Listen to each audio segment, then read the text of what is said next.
quiero presentar a nuestro próximo conferencista, el doctor Eugenio Sarvayrús, con un tema muy interesante, el imputado arrepentido en el derecho penal argentino. Doctor es abogado por la Universidad de Buenos Aires, realizó el doctorado en Derecho en la Universidad de Buenos Aires, donde su tesis, La responsabilidad por el producto en el derecho penal argentino, obtuvo la máxima calificación académica. Se desempeñó como juez del Tribunal de Juicio en lo Criminal del Distrito Judicial Norte, provincia de Tierra del Fuego, y actualmente se desempeña como juez de la Cámara Nacional de Casación en lo Criminal y lo Correccional. Doctor Eugenio, sea bienvenido a este espacio organizado por el Colegio de Abogados de Arequipa. Le cedo el uso de la palabra. Bueno, no sé si me escuchan bien. Muchísimas gracias Sí, al coordinador académico Uriel Astete Ochoa y mi querido amigo, el profesor Mario Amoretti Navarro, a quien tuve el gusto de conocer hace muchos años en Múnich, mientras él preparaba su tesis doctoral. Y para mí es un inmenso honor participar de estas jornadas de celebración del Bicentenario de la Academia Lauretana de Ciencias de Artes de Arequipa, ¿no? Que es a la vez un festejo del ilustre Colegio de Abogados de Arequipa, que es el sucesor de esa academia. Para mí es un gran honor que me hayan invitado a participar de estas jornadas.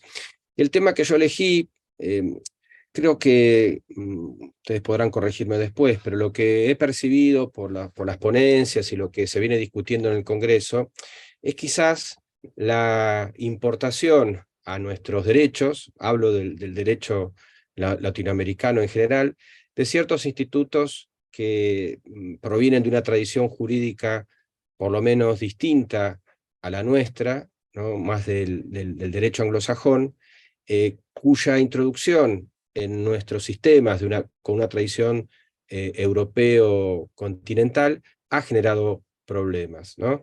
Y uno podría esto ejemplificarlo con tres grandes grupos de institutos, ¿no?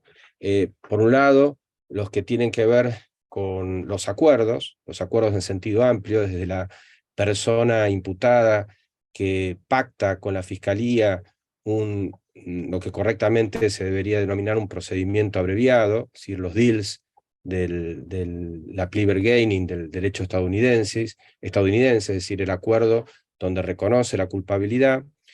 Luego, que el colega recién explicó tan magníficamente la cuestión de la responsabilidad penal de las personas jurídicas, y dentro de este, digamos, espectro de nuevos institutos, está la figura del imputado arrepentido o imputado colaborador, ¿cierto? Que es una figura también típicamente estadounidense, al menos en la forma en que se la ha regulado en nuestros derechos. Es un fenómeno que se puede advertir en toda Latinoamérica, en todos nuestros sistemas jurídicos, y el objetivo de mi exposición era hacerles un breve relato de cómo fue la evolución de esta figura en nuestro derecho, cómo ingresó, eh, hacer una breve comparación con el derecho penal alemán, el derecho procesal penal alemán, fundamentalmente también un poco porque hay muchos expositores de gran prestigio, como el profesor Schunemann, que va a hablar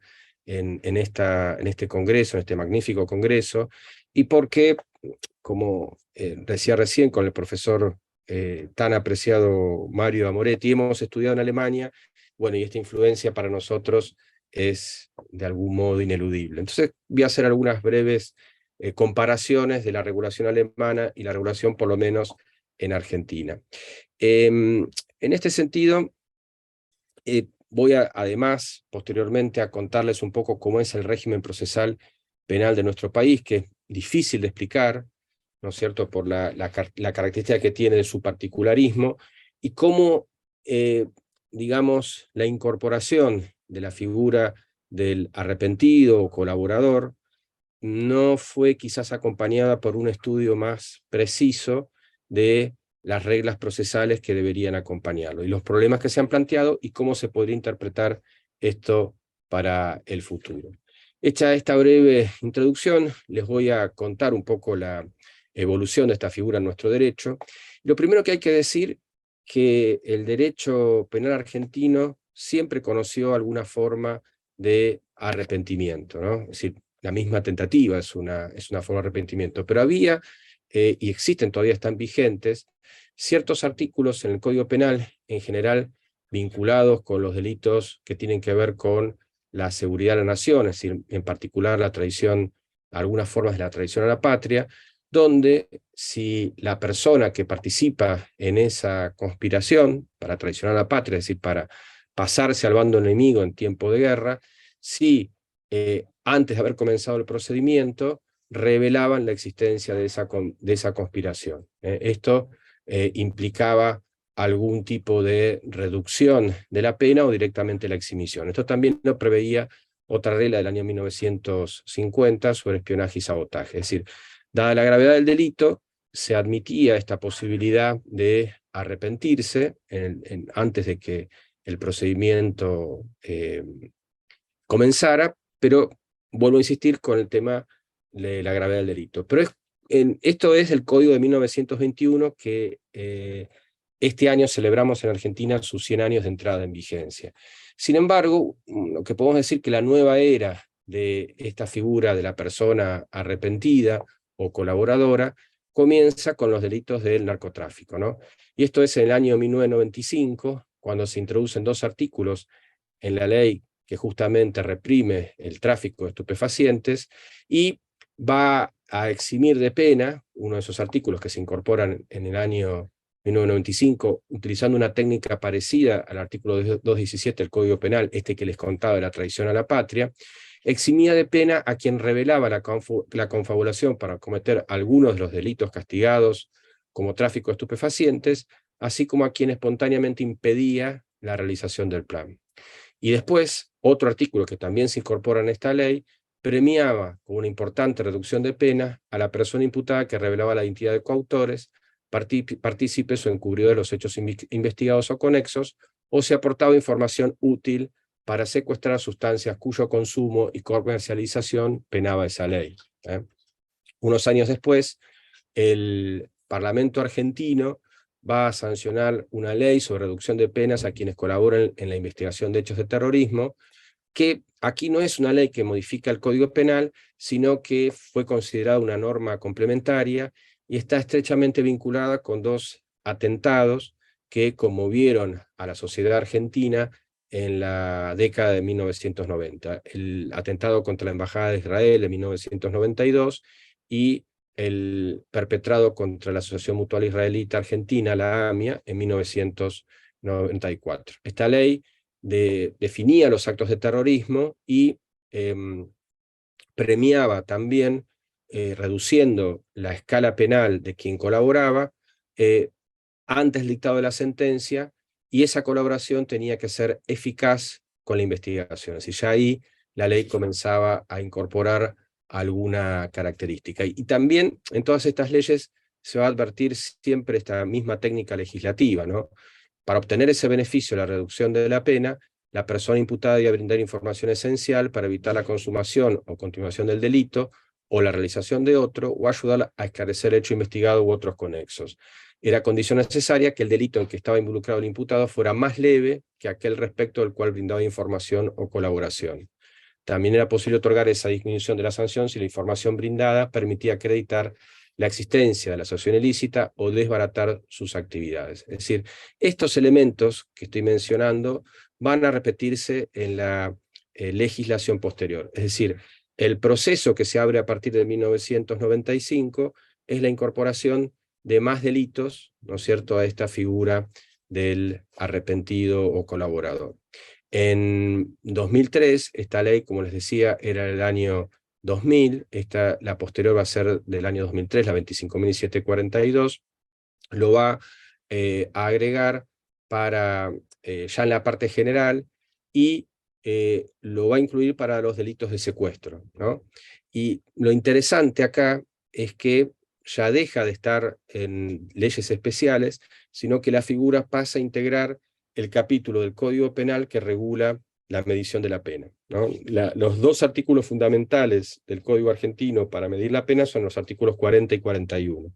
Nuestro código tiene un sistema, como en general tienen todos los códigos latinoamericanos, de escalas penales, donde quien decide el caso, juez o jueza profesional normalmente, fija la pena de acuerdo a ciertas pautas atenuantes y agravantes que están descritas genéricamente en la ley. Lo que hacen estas leyes es agregar un artículo en esa medición de la pena para permitir las reducciones en caso de una colaboración eficaz. También en poco tiempo después se creó un Programa Nacional de Protección de Testigos e Imputados, y en el 2008, se va a agregar al régimen de ese 41 ter que les contaba que incorporaba los delitos de secuestro, se van a aplicar también, o va a extender también el ámbito del imputado o persona arrepentida o colaboradora, los delitos que castigan la trata de personas, que fueron establecidos por esa misma ley de reforma. Así se legisla la trata de personas y se le incorpora este artículo. Y finalmente llegamos al año 2016, donde se sanciona una ley específica y que ya regula con mucho mayor detalle y muchos más delitos el alcance del imputado arrepentido. Va a sustituir este artículo 41 ter y lo que va a hacer es establecer la posibilidad de reducir las escalas penales a las de la tentativa. Nosotros tenemos una reducción obligatoria de la escala penal para los casos de tentativa, respecto a los partícipes o autores de algunos delitos detallados en la ley, cuando durante la sustanciación del proceso que sean parten, brinde información o datos precisos, comprobables y verosímiles. Los delitos abarcados van a ser todos aquellos que tienen vinculación con el crimen organizado: tráfico de estupefacientes, contrabando, terrorismo, corrupción de menores, promoción de la prostitución, pornografía infantil, secuestros, corrupción en la administración pública, lavado de dinero, asociación ilícita a cometer delitos indeterminados o delitos que pongan en peligro la vigencia de la Constitución Nacional. Y como recién se mencionó y se ha mencionado a lo largo de este Congreso, acá tuvo influencia también el caso Lava Jato de Brasil, ¿no? Vinculado con la empresa Odebrecht, a partir de la cual se robusteció la tendencia a incorporar a este instituto. La regla trae algunas disposiciones procesales, ¿no? Por ejemplo, para que el beneficio proceda, es necesario que los datos, la información aportada contribuyan a evitar o impedir el comienzo, la permanencia o la consumación de un delito, esclarecer el hecho objeto de investigación u otros conexos, revelar la identidad o el paradero de autores, coautores, instigadores o partícipes de estos hechos o de otros conexos, y proporcionar datos suficientes para permitir el avance de la investigación, ubicación de víctimas o detectar también los bienes productos del delito. También trae algunas reglas específicas de los montos que se pueden, de penas que quedan excluidos, y, como les decía, establece el momento en que puede realizarse el acuerdo. También establece un plazo de suspensión del curso de la prescripción para corroborar la información, ¿no es cierto? Y además trae un tipo penal que castiga con pena de prisión de 4 a 10 años y con la pérdida del beneficio concedido el que, acogiéndose al beneficio del artículo 41 ter, proporcionare maliciosamente información falsa o datos inexactos. Incluye también alguna regla que ha sido cuestionada para poder valorar la prisión preventiva, y en paralelo, poco tiempo después, recuerden que esto fue en el año 2016, en el 2017, el Congreso argentino sancionó la ley 27.401, que ya estableció plenamente la responsabilidad penal de las personas jurídicas, ¿cierto? Y el elemento importante que va a incorporar esta ley, y está vinculado con el arrepentido colaborador, es la posibilidad que las personas jurídicas celebren acuerdos de colaboración eficaz. Entonces, digamos, el régimen legal se va a extender también a las personas jurídicas, ¿no? Hasta ese momento, algunas leyes habían establecido la responsabilidad penal de las personas jurídicas con un modelo, como hablaba recién el colega peruano, un modelo de autorresponsabilidad. Es decir, la persona jurídica va a ser responsable penalmente en la medida que no tenga, o mejor dicho, va a ser responsable por un defecto de organización, es decir, cuando no haya dispuesto los mecanismos internos necesarios para evitar la comisión del delito. Acá voy a hacer una breve comparación con el derecho alemán, ¿no es cierto?, que allá es denominado Kronzeuge, el testigo de la corona, ¿no? Y voy a mencionar algunos aspectos similares y los aspectos distintos. Entre los aspectos similares podemos destacar varios. Por un lado, de una regulación específica para los delitos de tráfico de drogas, tanto el arrepentido argentino como el testigo de la corona alemán lentamente se expandieron hacia otros tipos penales que reprimen diversas formas de criminalidad organizada, como vimos recién. Además, en cuanto a la ubicación sistemática, en ambos casos la regulación aparece dentro de la medición de la pena.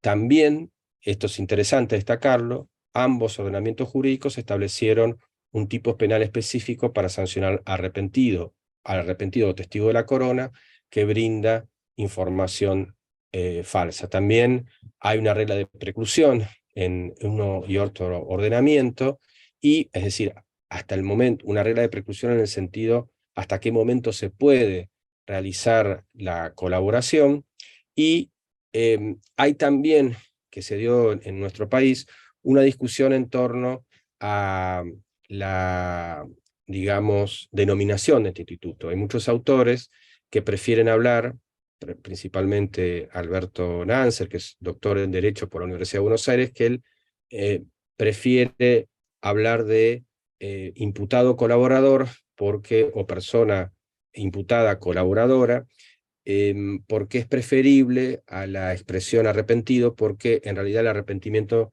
remite a alguna cuestión confesional, o porque en realidad nunca se puede saber cuál es la razón por la cual la persona decide colaborar. Puede ser efectivamente que se arrepintió, o porque quiere obtener un beneficio o un deseo de venganza contra otra persona imputada. Es decir, puede haber un sinnúmero de razones por las cuales decide colaborar.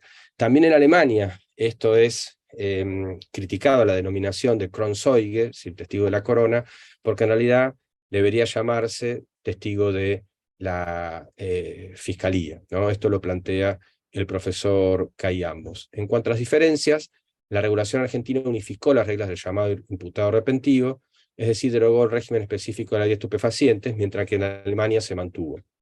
En la Argentina, por lo demás, hay algunas reglas polémicas. Esto es lo que les decía yo, el plazo de corroboración de 1 año en la información brindada, porque esto, desde el punto de vista práctico, puede generar muchas demoras, porque si son varias las personas arrepentidas, podrían sumarse, si es 1 año por cada una, esto podría generar demoras en la tramitación del proceso. Y su utilización para discutir o decidir una prisión preventiva. Es decir, aquí la crítica es que el acuerdo de colaboración puede funcionar como mecanismo de coacción de alguna manera de la persona imputada para que declare, y de ese modo se reduzca la expectativa de pena y con ello pueda acceder o dejarse sin efecto una medida de coerción personal como es la prisión preventiva. Además, la legislación argentina trae reglas sobre cómo debe valorarse la declaración del imputado arrepentido. Y esto contradice el principio general de libre valoración de la prueba, ¿no es cierto? Y esto tiene que ver quizás con un fenómeno mucho más amplio, que es el de la introducción de estos institutos que yo decía al principio, ¿no? De la tradición más bien anglosajona y específicamente estadounidense, que no podemos desprendernos de la desconfianza que de algún modo nos generan. Entonces, el legislador trata de solventar esa desconfianza a través de reglas de valoración de la prueba y tratar de prohibir que sea la única prueba con la cual se basa una eventual condena. Y aquí es cuando yo me quiero referir a el problema más grave que yo advierto en la legislación argentina, que tiene que ver que no está claro cómo ingresa esa declaración de la persona imputada que decide colaborar con la investigación en el juicio oral y público. Y esto Lo vamos a desarrollar en unos minutos, pero creo que es el punto clave y al que yo quiero referirme en esta exposición. Voy a dar una breve noticia sobre las críticas y discusiones en Argentina y después ingresamos al punto que me interesaba tratar. En general, como ha ocurrido con otros institutos que finalmente se impusieron en el derecho argentino, la figura del imputado colaborador siempre fue duramente criticada por la mayoría de la doctrina argentina. Así, los penalistas más prestigiosos en distintos momentos se pronunciaron en su contra, como por ejemplo Marcelo Sanchinetti, Julio Mayer, Edgardo Dona, Fernando Díaz Cantón, Carlos Aznanian, Alejandro Carrió, por solamente citar algunos, ¿no?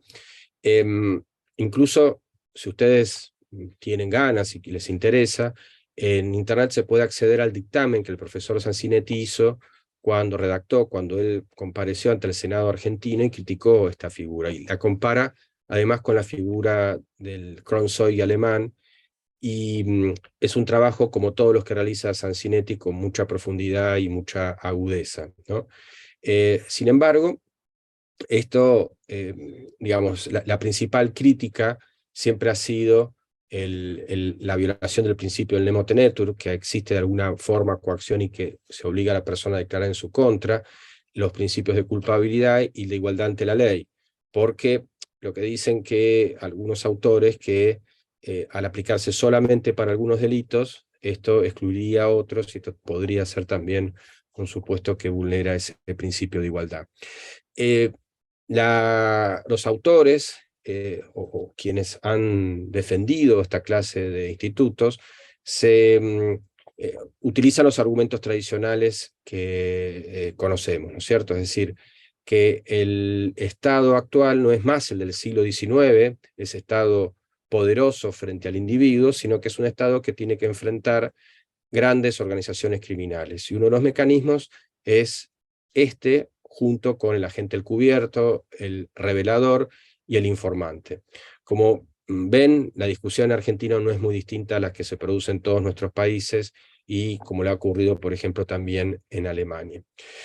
Como les decía, más allá de todas estas críticas y la oposición férrea de la doctrina argentina, finalmente se impuso. Lo mismo pasó con la responsabilidad penal de las personas jurídicas.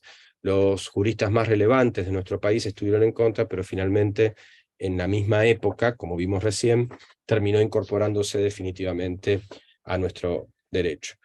Ahora, el tema que yo quiero abordar es cómo declara esta persona que decide colaborar en el proceso penal argentino. Y acá entro en una etapa de la exposición que quizás sea difícil para explicar a los amigos y amigas de Perú y de otros países que se hayan conectado a este brillante y hermoso congreso, porque un problema que presenta la legislación argentina es su dispersión legislativa. Nosotros pertenecemos al grupo selecto, por llamarlo de algún modo, mundial, de estados federales, ¿no? Es decir, son muy pocos los estados federales en el mundo, sino la mayoría han adoptado un régimen unitario, y esto se refleja en la legislación penal en que nuestro Congreso Nacional, el Estado Federal, dicta el Código Penal, pero cada provincia dicta a su vez los códigos procesales, ¿no? Al revés de lo que tiene México, que tiene cada estado federal tiene su código penal, pero hay un solo código procesal penal federal, y de lo que ocurre en Brasil, Alemania, Suiza, donde hay un único código penal y un único código procesal penal. El ejemplo distinto sería Estados Unidos, ¿no? En Estados Unidos cada estado tiene su código penal y su código procesal penal. El problema de esto es que en este momento no voy a entrar en detalle de cómo es toda la legislación argentina, me voy a centrar solamente en la que se refiere a los delitos federales, que son los que juzga, o mejor dicho, donde el Código Penal regula la figura del arrepentido, ¿no es cierto? Consecuencia de esta organización federal, nosotros conviven en nuestro país dos grandes jurisdicciones, una jurisdicción federal y una jurisdicción local. La jurisdicción federal juzga, valga la redundancia, los delitos federales, es decir, los que enumeré antes: narcotráfico, trata de personas, contrabando, las formas tradicionales de crimen organizado, mientras que la justicia local, o la jurisdicción local, mejor dicho, investiga y juzga los delitos que se llaman aquí delitos comunes, el homicidio, la estafa, los ataques sexuales, el robo, el hurto, ¿no es cierto? Y eso lo juzgan las provincias, ¿no? Entonces, esos delitos federales tienen su código procesal penal y los delitos locales, ¿no? Cada provincia dicta un código, su propio código procesal. Y esto ha generado que convivan sistemas muy distintos, ¿no? Hay muchas provincias que han establecido el juicio por jurados, otras no. El procedimiento abreviado se expandió en todas las provincias, pero con distintas reglas. Pero lo que interesa en el ámbito federal es que hoy conviven dos códigos. Hay un código que es el llamado Código Levene, que fue un gran procesalista argentino, ¿no es cierto?, cuyo proyecto de código se sancionó en 1993, un código que estaba atrasado, un código que tiene un montón de problemas, código, para que ustedes se ubiquen, es un código más bien de corte mixto, ¿no?, inquisitivo, tiene una parte más bien inquisitiva, que es la instrucción a cargo todavía de un juez, ¿no es cierto?, y un juicio oral y público con tribunal profesional, y otro código que está destinado a reemplazarlo, pero que se aplica solamente hasta el momento en dos provincias argentinas, que es el Código Procesal Penal Federal, que es, digamos, lo que conocemos en nuestra región como códigos más modernos, con la instrucción a cargo de la Fiscalía, deformalizados, ¿no es cierto?, con los principios de una organización judicial diferente, colegio de jueces, oficina judicial y decisiones en audiencias, ¿no? Entonces, el tema es que si se aplica uno u otro código, depende de dónde se aplique, la función, o mejor dicho, la forma en que la declaración que ingresa de la persona imputada al juicio oral y público está regulada de distinta manera. ¿Qué pasa en el Código Procesal Penal de la Nación? Si hay una persona imputada, ella comparece al juicio y la primera actividad que realiza el presidente o quien preside esa audiencia es hacerle saber el hecho que se le imputa y le pregunta si va a prestar declaración indagatoria. Si no lo hace, se pueden leer sus declaraciones anteriores, incluso marcársele las contradicciones, ¿no? Puede ocurrir muchas veces, recuerden que este Código Leven es un inquisitivo reformado, digamos que tiene una instrucción realizada por actas, partes que pueden ser secretas de ese procedimiento, se le lee, en caso que decida no declarar en el juicio oral y público, se le lee lo que dijo en la instrucción. El problema es que en el juicio oral puede negarse a declarar, ¿no es cierto? Esto no crea ninguna presunción en su contra, y puede negarse a responder preguntas. ¿Y por qué digo un problema? Porque lo que propongo yo con esta cuestión es analizarlo en función de los derechos de la otra persona coimputada, porque es quizás la gran olvidada de esta discusión, ¿no? El imputado, el coimputado que es acusado por el colaborador, frente a estas facultades que tiene el arrepentido, ¿no es cierto?, de negarse a declarar en el juicio o no contestar preguntas, va de algún modo a ver cercenado su derecho a interrogar a los testigos de cargo. Esto ocurre tanto en el CPPN, que regula este código viejo, más viejo, que regula específicamente y claramente y minuciosamente la declaración de la persona imputada, como en el Código Procesal Penal Federal nuevo, que regula, digamos, menos minuciosamente la declaración de la persona imputada, pero no dice nada de qué pasa cuando se decide a no declarar o no responder preguntas. Esto ha originado, por un lado, cierta práctica jurisprudencial y distintas posiciones en la doctrina. En la práctica, cuando han declarado en algunos juicios aquí con mucha resonancia mediática, las personas imputadas que decidieron colaborar, cuando declararon en el juicio, o hicieron uso de su derecho a negarse a declarar, o se negaron a responder preguntas de las defensas de los coimputados, ¿cierto? Esto es lo que ha ocurrido en la práctica. Y en la doctrina, algunas de las posiciones que se han sostenido es que la persona imputada que decide colaborar no pierde su estatus de imputado, ¿no es cierto? No pierde su estatus de imputado, por lo cual no tiene ninguna obligación ni siquiera de ratificar el acuerdo. Podría perfectamente desconocerlo y esto no generar para ella ninguna consecuencia a partir de esta concepción amplia del nemo tenetur, que incluiría también el derecho a mentir. Como les decía antes, para mí el principal problema es la cuestión vinculada a qué pasa con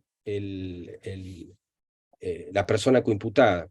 Desde hace tiempo, la jurisprudencia, sobre todo el Tribunal Europeo de Derechos Humanos y la Convención Americana de Derechos Humanos, establecen como un derecho de la persona imputada el de la examinación del testigo de cargo.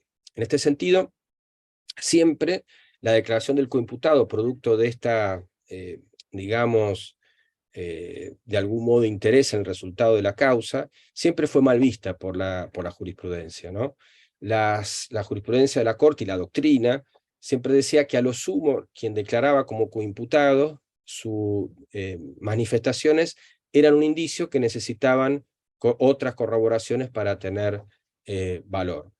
La jurisprudencia que le decía de los sistemas de derechos humanos extendió la idea de la posibilidad de interrogar al testigo de cargo como a toda declaración de una persona en que se funda una acusación o una decisión judicial condenatoria. De este modo, de acuerdo a esta interpretación y de lo que dicen tanto la Convención Americana como el Pacto Internacional de Derechos Civiles y Políticos y la Convención Europea de Derechos Humanos, si hay una persona imputada que manifiesta o que formula declaraciones incriminantes contra otra persona, esa persona tiene el derecho a interrogarla. El problema es que en el texto legal, hasta ahora vigente en nuestro país, esto no es posible, porque puede negarse a declarar o no responder a alguna pregunta.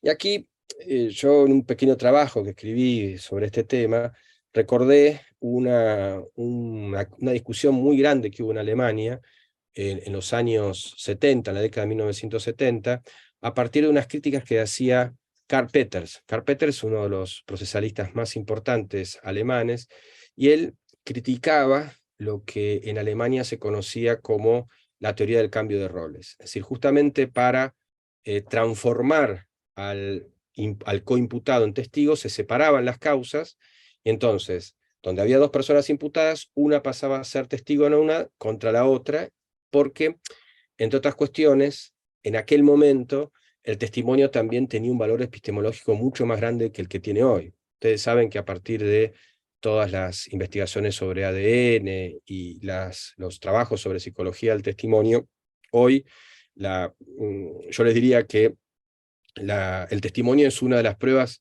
menos fiables, ¿no es cierto? Lo que nosotros nos acordamos no es como pensamos que nos acordamos, ¿no? Suponemos que la memoria funciona como una computadora y el trabajo que escribimos hasta ayer y lo recuperamos hoy, nuestra memoria va a funcionar con los recuerdos del mismo modo, y esto no es así, los vamos modificando permanentemente. Bueno, esto hizo perder en aquella teoría de los roles de Karl Peters, mirada desde la actualidad, el valor que se le pretendía dar. Pero lo más importante era que el coimputado no podía ser testigo, y entonces al no poder ser testigo, se la criticó mucho esta teoría y finalmente fue desechada.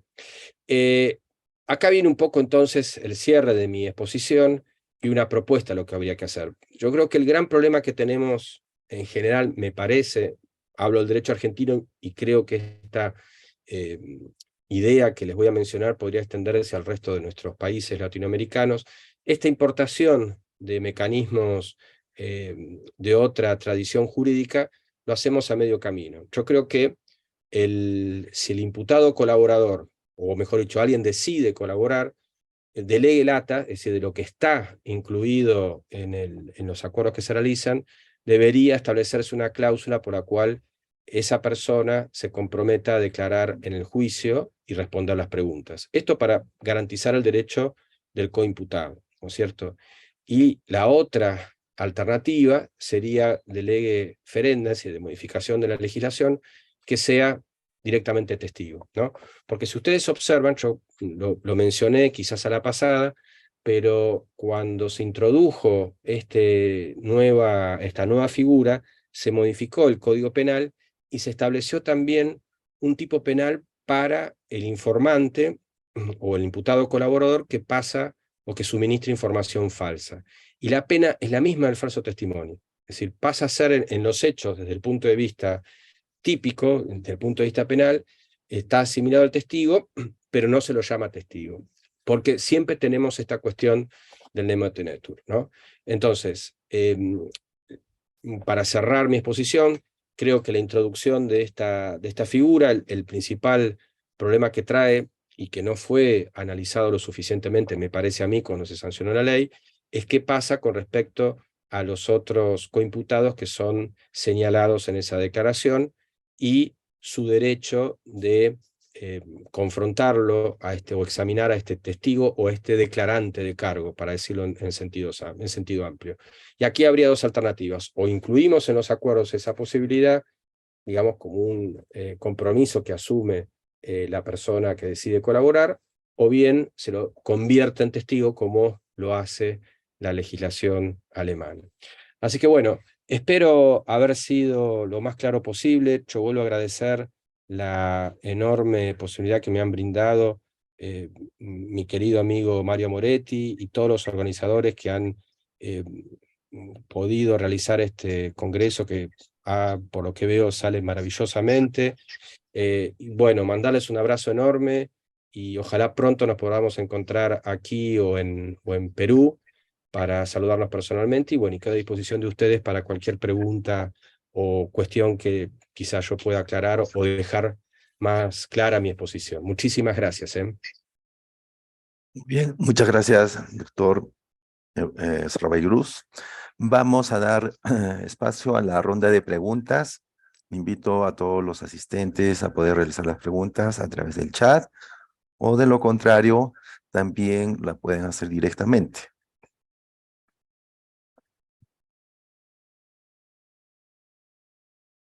Tengo una pregunta acá en el chat que me han enviado. Dice, ¿qué opinión le merece la llamada teoría del caso, que se ha venido implementando con fuerza, sobre todo en el Perú, desde hace unos años? Bueno, la teoría del caso creo que también es otro fenómeno que tiene que ver con la importación del modelo anglosajón. La teoría del caso tiene que ver con las técnicas de litigación, es decir, cómo vamos a discutir el asunto judicial que se va a resolver ante un tribunal. Y esto tiene que ver, vamos a las películas, ¿no? Cómo se presentan o cómo se litigan los casos en Estados Unidos, ¿no? La fiscalía abre abre la audiencia con lo que se llama el alegato de apertura. Este es el caso que voy a discutir yo. Voy a decir que Eugenio se robó un celular, se apoderó de un celular. Y mi defensa va a decir, no, en realidad Eugenio lo tomó ese celular por error. Celular le decimos aquí a los teléfonos móviles, ¿no? Eh, entonces, tiene que ver con esto, tiene que ver con otra dimensión del derecho procesal. Yo creo que nosotros, hablo de mi generación, yo ya estoy grande, estudiamos más el derecho procesal desde un punto de vista dogmático y de cuáles eran las reglas y cuáles eran los principios, las partes, digamos, lo que, vuelvo a insistir, sería una dogmática del derecho procesal. En cambio, la teoría del caso tiene que ver con las técnicas de litigación. Me parece, y eso tiene que ver, la teoría del caso, con la prueba que se va a producir, la prueba que se va a admitir, y también, en el caso de que sea un jurado, qué instrucciones se le van a dar a los jurados, ¿no es cierto?, a los jurados legos, o de qué se va a tener que convencer al tribunal, ¿no es cierto? Tienen en el fondo ambas concepciones algún punto de diferencia en cuanto al fin del proceso, ¿no? Si el fin del proceso es buscar la verdad o el fin del proceso es convencer, ¿no? Convencer y argumentar. Yo creo que, siempre soy partidario yo de las soluciones intermedias. Yo creo que todo lo que tiene que ver con la teoría del caso, las técnicas de litigación, mejoran la calidad de cómo se trabaja en los tribunales, ¿no? Yo trabajo en un tribunal de revisión acá en la ciudad de Buenos Aires, y muchas veces lo que se hace, que es también un poco las defensas, lo hacen para tratar de abarcar todas las defensas posibles, pero plantean agravios subsidiarios. Entonces dice, bueno, si no es, esta conducta no es dolosa, es imprudente. Si no es imprudente, hubo una legítima defensa. Si no hubo legítima defensa, hubo una causa extraordinaria de atenuación. Si no, y así solamente plantean 6, 7 agravios, hipótesis distintas, y esto, si uno lo ve desde un punto de vista de esto, de la teoría del caso, es contradictorio, porque pueden ser hipótesis que no coinciden y que no son incompatibles las unas con las otras. Pero tiene que ver con esto, con el Atiende la luz. desarrollo de habilidades de los litigantes. No sé si respondí, si no cualquier cosa trato de explicarme mejor. Sí, doctor, le agradecemos la respuesta. Tenemos algunos minutos. Quería hacerle llegar una pregunta.